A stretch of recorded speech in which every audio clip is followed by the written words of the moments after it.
ମାନେ ଗତ 24 ଘଣ୍ଟା ମଧ୍ୟରେ ରାଜ୍ୟରେ ହାଲୁକାରୁ ମଧ୍ୟମ ଧରଣର ବର୍ଷା ରେକର୍ଡ କରାଯାଇଛି। ନର୍ଥ ୱେଷ୍ଟର୍ଣ୍ଣ ଅର୍ଥାତ୍ ଉତ୍ତର ପଶ୍ଚିମ ଦିଗରୁ ଶୁଷ୍କ ବାୟୁ ପବନ ଓଡ଼ିଶା ମଧ୍ୟକୁ ଆସୁଛି ଏବଂ ଏହି ଦୁଇ ବାୟୁ ଏବଂ ଉତ୍ତପ୍ତ ଜଳବାୟୁର ସଂସ୍ପର୍ଶରେ ଆସି ଓଡ଼ିଶାର ଡିଷ୍ଟ୍ରିକ୍ଟ ମାନଙ୍କରେ ମାନେ ଅଳ୍ପରୁ ହାଲୁକାରୁ ମଧ୍ୟମ ଧରଣର ବର୍ଷା ହେବାର ସମ୍ଭାବନା ରହିଛି। ଏହା ସହିତ ଘଡ଼ଘଡ଼ି ବର୍ଷା ହେବାର ମଧ୍ୟ ସମ୍ଭାବନା ରହିଛି। ନମସ୍କାର, ଆଜି 8 ତାରିଖ। ମୁଁ ଲକ୍ଷ୍ମୀକାନ୍ତ ଗିରି, ସାଇଣ୍ଟିଫିକ୍ ଅଫିସର, ଭାରତ ପାଣିପାଗ ବିଜ୍ଞାନ କେନ୍ଦ୍ର ଭୁବନେଶ୍ୱରରୁ କହୁଛି। ଆଜିର ପାଣିପାଗ ସୂଚନା କ'ଣ ରହିଛି ତା ବିଷୟରେ ମୁଁ ଜଣାଇବା ପାଇଁ ଚାହୁଁଛି।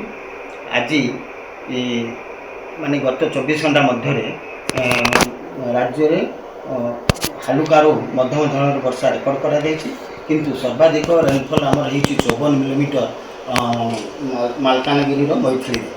ତା ତଳକୁ କେନ୍ଦ୍ରାପଡ଼ା ଆଳିରେ 35 ମିଲିମିଟର ଏବଂ ଖୋର୍ଦ୍ଧା ବାଲିପାଟଣାରେ 32 ମିଲିମିଟର ଏବଂ କେନ୍ଦ୍ରାପଡ଼ା ମହାକାଳପଡ଼ାରେ 30 ମିଲିମିଟର ବର୍ଷା ରେକର୍ଡ କରାଯାଇଛି। ବର୍ତ୍ତମାନ ରାଜ୍ୟ ଉପରେ କୌଣସି ନିର୍ଦ୍ଦିଷ୍ଟ ପାଣିପାଗ ପ୍ରକ୍ରିୟାର ପ୍ରଭାବ ନାହିଁ, କିନ୍ତୁ ପୂର୍ବାଳି ବାୟୁ ଓଡ଼ିଶା ମଧ୍ୟକୁ ପ୍ରବେଶ କରୁଛି। ସେଥିରେ ଜଳୀୟ ବାଷ୍ପ ବହୁତ ରହିଛି।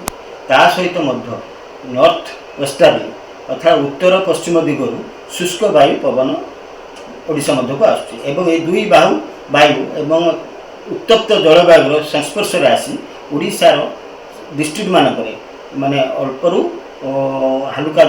ହାଲୁକାରୁ ମଧ୍ୟମ ଧରଣର ବର୍ଷା ହେବାର ସମ୍ଭାବନା ରହିଛି। ଏହା ସହିତ ଘଡ଼ଘଡ଼ି ବର୍ଷା ହେବାର ମଧ୍ୟ ସମ୍ଭାବନା ରହିଛି।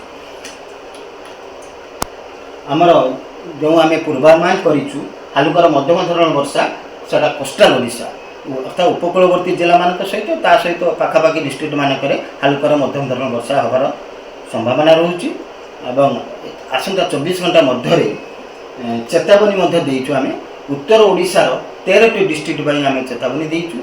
ଆମର ଭୁବନେଶ୍ୱର ମାନେ ଖୋର୍ଦ୍ଧା, କଟକ, ପୁରୀ, କେନ୍ଦ୍ରାପଡ଼ା, ଜଗତସିଂହପୁର, ଭଦ୍ରକ, ଅନୁଗୁଳ, ଢେଙ୍କାନାଳ, କେଉଁଝର, ମୟୂରଭଞ୍ଜ, ବାଲେଶ୍ୱର ଏବଂ ସୁନ୍ଦରଗଡ଼ରେ ଘଡ଼ଘଡ଼ି ସହିତ ବର୍ଷା ହେବାର ସମ୍ଭାବନା ଦେଖାଯାଉଛି। କିନ୍ତୁ 24 ଘଣ୍ଟା ପରେ ବର୍ଷାର ପରିମାଣ ଧୀରେ ଧୀରେ କମିବ। 11 ତାରିଖ ବେଳକୁ ସାମାନ୍ୟ ବର୍ଷାର ବୃଦ୍ଧି ହେବାର ସମ୍ଭାବନା ଦେଖାଯାଉଛି, କିନ୍ତୁ ତାପରେ ବର୍ଷାର ପରିମାଣ କମିବାର ସମ୍ଭାବନା ଅଛି। ତେଣୁ ଆମର ଯେଉଁ ପାର୍ବଣ ଚାଲିଛି, ଯେଉଁ ଦୁର୍ଗା ପୂଜା, ତେଣୁ ସେଥିରେ ପାଗ ପ୍ରାୟତଃ ମେଘୁଆ ରହିବ ଏବଂ ଅଳ୍ପ ସ୍ୱଳ୍ପ ବର୍ଷା ହେବାର ସମ୍ଭାବନା ଅଛି। ତେଣୁ ଆମେ ଆଶା କରୁଛୁ ଏ ପାର୍ବଣଟା ଭଲରେ କଟିବ।